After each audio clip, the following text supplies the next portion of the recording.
How's it going, everybody? Welcome back to the channel and to another episode of the How Good Is Your Overwatch League team series. Today we're getting a big one out of the way. It's time we address the highly anticipated and heavily requested LA Gladiators. They've been one of the biggest talking points of the entire offseason, and people seem to be feeling quite excited about them this year. Let's find out why as we discuss and grade their offseason, as well as give a brief outlook of what I'm expecting from them in Season 4. As usual, we're going to start with who would end up leaving the team. After a very inconsistent Season 3, the Gladiators decided enough was enough. It was time to go big or go home. And if they planned on going big, they had to get rid of the extra fluff to make room for some of the potential big splashes in free agency. Two of their first four initial departures were to be expected, I would say. Jaru and Bisho getting cut was bound to happen. Jaru simply had no chance of competing with the likes of Birdring, Kevster, and even Mirror for playtime. It was way too much for him to overcome. He wasn't doing this team any favor, so it was time to say goodbye to him. Meanwhile, Bisho going is rather sad. Despite basically never playing, he was still a fan favorite. He's been one of the most positive influences to ever grace the league.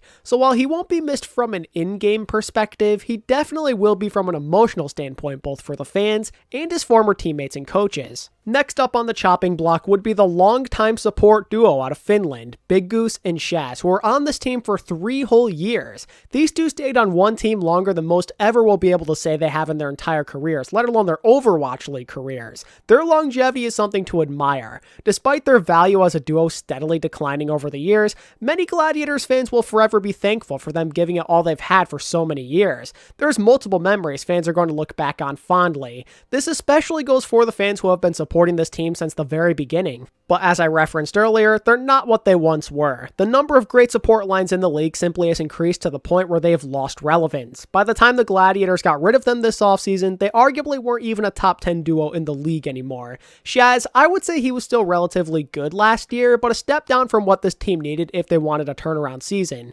Meanwhile, Big Goose doesn't really have any saving arguments because he had an all-around poor year that put him in the average to below average support category. I'm going to miss both of these guys a lot, but it was definitely worth moving on from them. Next up, to end the departure list for players, we would see both of their main tanks leave, aka OG and LH Cloudy. For me personally, neither one of them was worth keeping. I mean, it goes without saying that they literally turned Cloudy into a Reinhardt specialist. I have no idea if that was the original intent when they first signed him, but that's what he ended up becoming. Combine that with him getting sick halfway through the season, I believe, and you have a player on your roster who was not very useful in the grand scheme of things.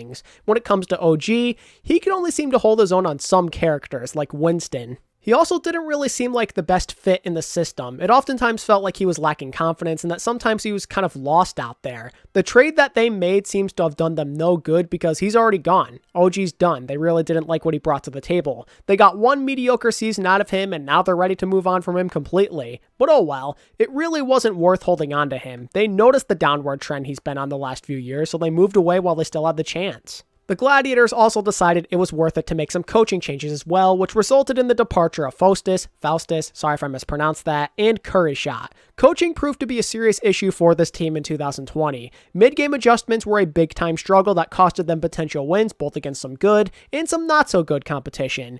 They would either have a hard time adjusting early on when someone caught them off guard, or could just not be able to keep their foot on the gas when they were ahead for whatever the reason. This was a sign that something needed to change, and I'm proud of the Gladiators for recognizing this. And that is everything this team parted ways with. Now for the newcomers. The Gladiators have always had a habit of doing big things during the offseason, and they lived up to that reputation once again. To start, they decided to give the development of a promising rookie main tank another go with the signing of Muse. Most would argue that he was probably a top 3 most sought after main tank coming out of contenders this year, so this was a huge score for this team. Muse has a good resume on him, playing for notable teams like Talon Esports and WGS Phoenix throughout the years. With that came some deep runs both in Korean and Pacific contenders. There is tremendous upside in this young player. His ceiling might not be considered to be quite as high as like Mags, let's say, but it's still pretty up there. With some good direction and a system that suits his playstyle, he could thrive at the Overwatch League level. He clearly has the skills to compete at this level. It's simply a matter of getting the right guidance now.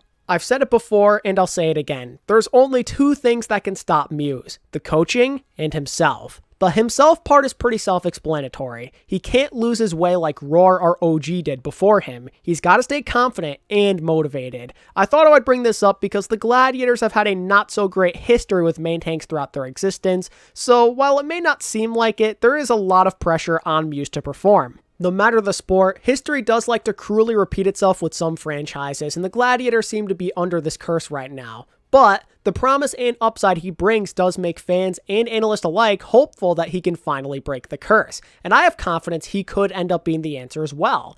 Meanwhile, I brought up the coaching because the Gladiators have been unable to draw maximum potential out of their young players on more than one occasion in the past. DP has to live and learn from those previous failures so he can ensure a brighter future for his rookie main tank. Overall though, a good prospect for the Gladiators to take a chance on here. Next were the big boy signings though. Say goodbye to Big Goose and Shas because it's time to make room for Moth and Shu.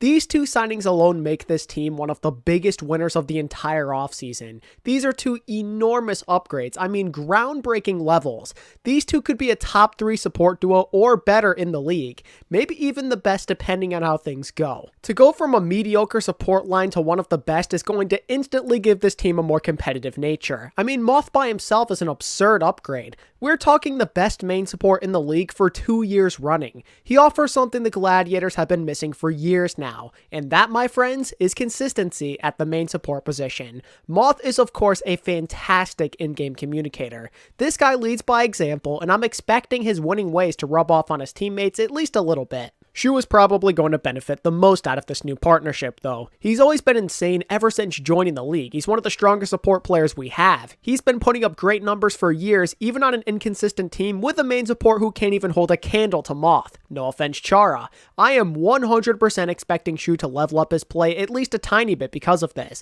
It's all a matter of synergy at this point, and he's already been on an English-speaking roster before, so I have no worries. Moth and Shu are top tier pickups. I really don't need to go into further detail to tell you that. What I do need to go into detail over though is their final player acquisition of the offseason. Having a third support player on the roster makes a lot of sense, but I can't say I was expecting them to sign Skewed of all people. If I'm being 100% honest, I didn't even know this guy existed until a couple of months ago. It's very intriguing. Coming out of OZ Gaming, he is one of the few interesting rookies coming from that roster. Because the Gladiators bothered to offer him a roster spot to begin with, you would have to believe they see something in him. Perhaps he's going to be a developmental piece who they utilize later in the season, or in future seasons for that matter. They have Shu though, so there's no way he gets significant playtime. But hey, if double flex support becomes relevant at any point within this year, there's a chance we end up seeing his name get called. Now for the coaching. So they made one pickup. Former Guangzhou Charge coach Tydola was brought aboard to give this team a new perspective. As I said before, coaching has been a big time problem and things simply could not have remained the way they were.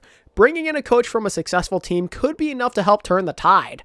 I understand the Charge were a bit inconsistent at times and they made some mistakes, but hey, they still did place 5th place in the standings last year. So in my opinion, it's totally worth it. With the success that team found last year, you gotta give this guy another chance. The experience playing from Asia could even come in handy with potential unique strategies, and we all know how much DP loves to run those random unique strategies we saw all the time throughout these last few years. He might even come in handy against teams from Asia if they were to play them in future tournaments. But that's all I really have to say about Tydola, so with that in mind, that concludes the Gladiator offseason. Overall, really solid. I mean, it's very hard to be more successful than what they did. To get 2 superstars on your support line and a potential superstar in the making at main tank is ginormous for this franchise. They literally addressed their top 4 needs basically. They added more star power, they got a new main support, they got a new main tank, and they made minor changes to their coaching staff. What else can you really ask of them? That is some crazy good productivity.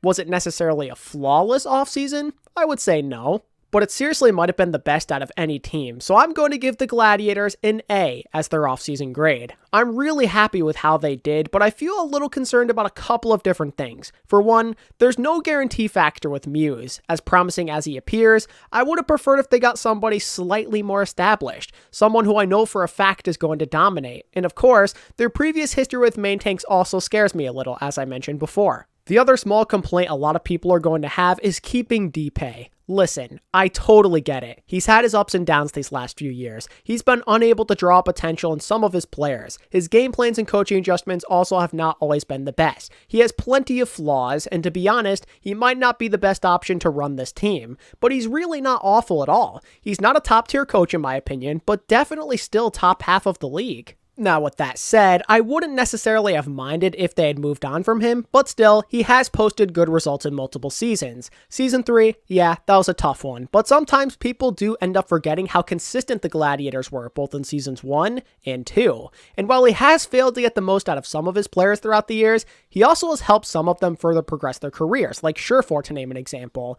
DP is somebody I'm willing to give one more chance. However, if this team fails, he needs to go. That's it. There is no excuse whatsoever to not post results with this type of team. Besides that though, I'm feeling pretty satisfied besides a couple of other minor things that aren't a huge deal. They have a lot of amazing talent to work with. As mentioned earlier, their backline should serve as a pillar of stability. All that star power is going to result in extra playmaking potential. Let's not forget that their general play is only going to keep this team in more fights, which in turn is going to lead to more big wins in the clutch.